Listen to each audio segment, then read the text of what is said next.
नमस्कार, म विवश। आज पनि मेरो हातमा पत्र परेको छ कथा भाग 3 साहित्य प्रेमी सुशील धनगढीबाट। मेरो आँसु शीर्षकमा आधारित एक मार्मिक र भावनात्मक नेपाली सामाजिक कथा प्रस्तुत गर्दैछु। मेरो आँसु शीर्षकमा कस्तो लाग्छ सुनेर कमेन्ट गर्नुहोला, अनुमति चाहन्छु।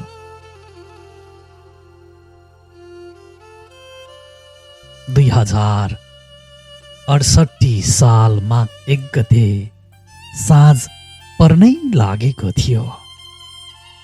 गाउँको एउटा सानो झुपडीको अगनमा बसेर 60 वर्षकी एउटी आमा एक तमासले बाटोतिर हेरिरहेकी थिइन्। उनको हातमा एउटा पुरानो च्यातिएको र कतै कतै रङ उडेको तस्बिर थियो। उनका एकमात्र छोरा सुमनको तस्बिर। सुमन विदेश गएको आज पुरा 5 वर्ष भइसकेको थाहा पाउँदा पार्वतीको आँखाबाट तातो आँसुका थोपाहरू खसे र सिधै त्यो तस्बिरमा परे। उनले हतार हतार आफ्नो साडीको फेरोले तस्बिरको आँसु पुछिन्। मान्नुहोस्, छोराको अनुहारमा पानी पर्दा उसलाई चिसो लाग्ला जस्तो गरेर। आमा, ए आमा, छिमेकीको छोरी सरिताले आँगनमा आउँदै भनिन् सुमन दाइको फोन आएको छ मेरो मोबाइलमा, ल कुरा गर्नुहोस्। फोनको नाम सुन्नासाथ पार्वतीको अनुहारमा बेग्लै चमक आयो। काप्दै हातले मोबाइल कानमा राख्दै उनले भनिन्, हेलो बाबु, हेलो बाबु। सुमन, कस्तो छस् मेरो छोरा? कहिले आउँछस् घर? कहिले आउँछस् घर बाबु? उताबाट सुमनको हतारिएको आवाज आयो। आमा, म ठिक छु, यहाँ काम धेरै छ, फुर्सद नै मिल्दैन। यो पालि पनि त म दसैँमा आउन पाउँदिनँ होला। साहुले बिदा दिएन, खर्च पठाइदिएको छु, राम्रोसँग मान्नु ल। 5 वर्षदेखि हरेक चाडबाडमा पार्वतीले यही एउटै वाक्य सुन्दै आएकी थिइन्। उनको मन भक्कानिएर आयो। उनको मन भक्कानिएर आयो। गला अवरुद्ध भयो, तर छोरालाई आफ्नो कमजोरी देखाउन चाहँदैनथिन्।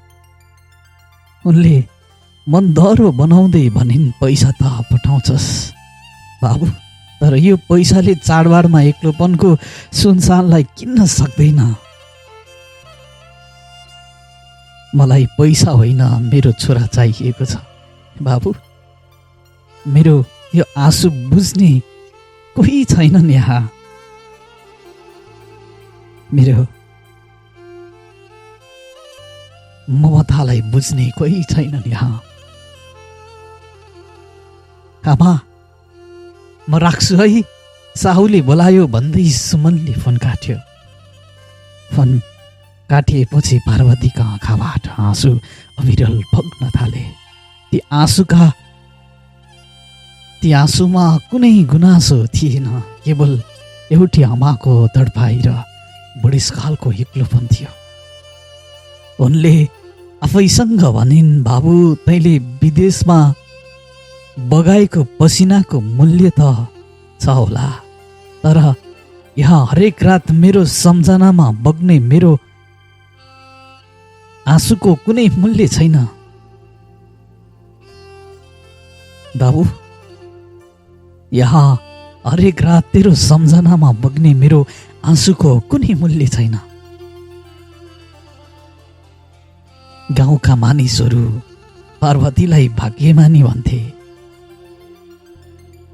किनभने उनको छोराले विदेशबाट धेरै पैसा पठाउँथ्यो र गाउँमा उनको पक्की घर बन्दै थियो। तर कसलाई थाहा थिएन, तर कसैलाई थाहा थिएन, कसैलाई थाहा थिएन कि त्यो पक्की घरको जग्गामा एउटी आमाको उभानो हुन नपाएको आँखा र रित्तो मन लुकेको थियो। तर गाउँमा कसैलाई थाहा थिएन एउटा पक्की घर बन्दै गरेको त्यो घर बन्नुको पछाडिको पीडा, त्यो आमाको कारुणिक कथा अनि छोराको लागि बगेका आँसुको कुनै मूल्य थिएन, कुनै ठाउँ थिएन। साँझको अँध्यारोसँगै पार्वती फेरि त्यही तस्बिर छातीमा टाँसेर रुँदै टोलाइरहन्छन्। आमा नहो, आमाको मन कहाँ भन्छ र सन्तानको अनुपस्थिति बिना गाउँमा सबैका सन्तान आएका हुन्छन्। चाडबाड नजिकिएको छ, चाडबाड नजिकिएको छ। सबैको सन्तान देख्न, आफ्नो सन्तान देख्नका लागि कति तडपिएका थिए। त्यो आमाको आँखाहरू, ती आमाको लागि आँसु नै सबैभन्दा ठुलो साथी बनेको थियो। आजकल ती आँसुहरू जीवनको एकमात्र साथी बनिसकेको थियो। हुन त कसको सन्तान परदेशिएको छैनन् र कुन आमाको मन, कुन बाउको मन मान्छ होला र आफ्नो परदेशिएका सन्तान बिना एक्लै बस्न। हरेक आमा बुवा अनि सन्तानलाई आफ्नै बाध्यता र व्यवस्था हुने गर्छन्। हरेक आमा बुवा आफ्नो सन्तान बिना अधुरो रहनेछ सधैँ। बाबु, तिम्री आमा छिट्टै ढल्नेछ, अब फर्केर आउनु है। म तिमीलाई मेरो अन्तिम क्षणमा सम्म देख्न चाहन्छु। मेरो अन्तिम क्षणमा भए पनि उपस्थित भइदिनु है बाबु, किनकि सायद मेरो प्राण पनि जान्न होला तिम्रो अनुहार नहेरिकन।